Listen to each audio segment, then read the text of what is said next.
Bienvenue à cette session d'information dédiée à l'actualité africaine sur DBS Télévision. Présidentielle en Côte d'Ivoire, le chef de l'État sortant Alassane Ouattara vient d'être réélu dès le premier tour avec un score de 94,27% des voix. Selon les résultats proclamés par la Commission électorale indépendante, le taux de participation est de 53,90%.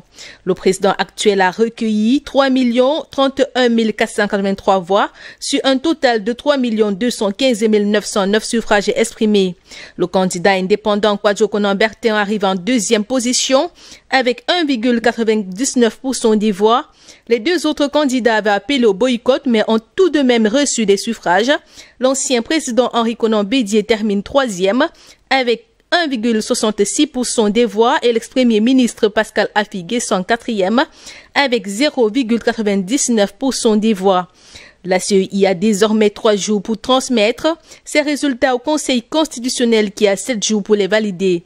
Le processus électoral a été entaché de violence accentuée après le mot d'ordre de désobéissance civile lancé par les poids lourds de l'opposition avant l'élection.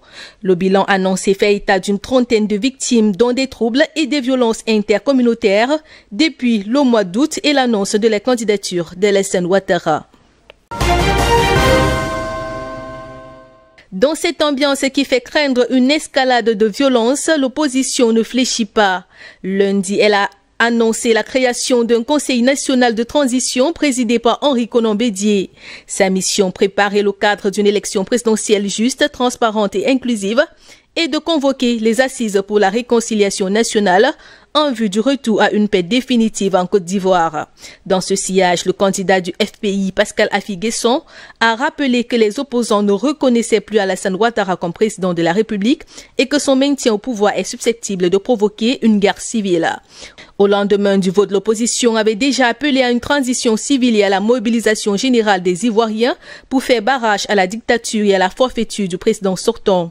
Selon le porte-parole de l'opposition, plus de 90% de l'électorat a rejeté la candidature illégale d'Alassane Ouattara.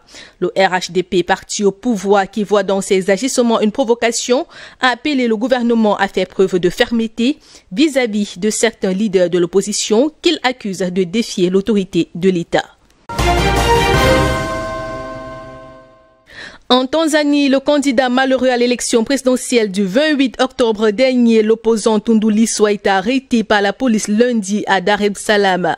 Une arrestation liée selon les autorités aux velléités de protestation contre les résultats du scrutin remporté par le président sortant John Magufuli avec 84,4% des suffrages exprimés. Son parti, le CCM, a raflé la quasi-totalité des 264 sièges en jeu aux législatives. Le président national du Chadema et plusieurs hauts dirigeants du parti viennent ainsi compléter la liste des opposants arrêtés depuis le 31 octobre dans la fièvre de la proclamation des résultats de la présidentielle. Samedi, Tundu Lissu et Freeman Mbowe avaient appelé leurs partisans à descendre dans la rue à compter de lundi pour réclamer de nouvelles élections, dénonçant un vote entaché de fraude massive. Ils ont tous les deux été arrêtés ainsi que 6 autres membres de leur mouvement. Le responsable de la police a indiqué que ces arrestations sont en lien avec les manifestations interdites. En République démocratique du Congo, le président Félix Tshisekedi a débuté lundi les consultations nationales avec les institutions d'appui à la démocratie et les confessions religieuses. Parmi les 21 institutions et personnalités programmées pour cette première journée, c'est la Commission électorale nationale indépendante qui a ouvert le balai de ces travaux qui vont s'étendre jusqu'au 8 novembre.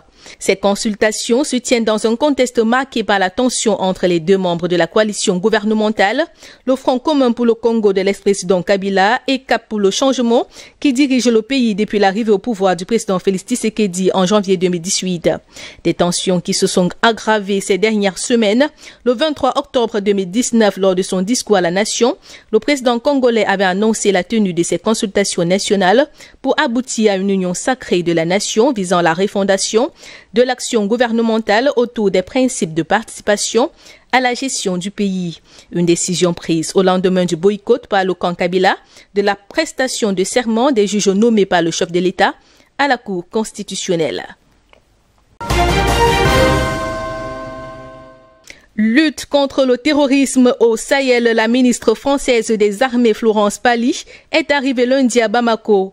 Lors de sa première rencontre avec les autorités de transition, elle a assuré le soutien de la France aux forces maliennes dans le combat contre les djihadistes avec en filigrane l'évaluation des engagements pris au sommet de Pau organisé en janvier 2020 par le président français Emmanuel Macron avec les pays partenaires au Sahel. Cette visite intervient une semaine après celle du patron du Quai d'Orsay, Jean-Yves Le Drian à Bamako. De l'avis des observateurs, Yves Le Drian et les autorités de transition maliennes n'ont pas pu s'accorder sur la question relative au dialogue avec les djihadistes. Selon eux, la ministre des Armées est venue jouer son va-tout pour essayer de dissuader les autorités maliennes d'engager des pourparlers avec les groupes djihadistes. Le 18 août dernier, la France réitérait sa détermination à poursuivre le combat anti-djihadiste au Sahel, où elle déploie quelques 5100 soldats au sein de l'opération Barkhane. Malgré la présence des forces françaises et onusiennes, les violences djihadistes continuent dans le nord et le centre du Mali et se sont étendues aux pays voisins. Au Nigeria, le président Muhammadu Buhari a exhorté les jeunes à prendre part aux discussions sur la réforme de la police. Il a lancé cet appel dimanche 1er novembre lors d'un événement marquant la première célébration de la Journée nationale de la jeunesse. Pour le président nigérien, il est normal que les discussions subsistent après toute manifestation. Il a déclaré avoir dissous la brigade spéciale de lutte contre les vols qualifiés SRAS en raison de sa croyance dans les droits constitutionnels du peuple. Muhammadu Buhari a dit ainsi souhaiter que les jeunes nigériens participent aux discussions sur la réforme de la police. Voilà qui fait l'essentiel de l'actualité en Afrique. Ne décrochez pas, l'information est en continu sur DBS.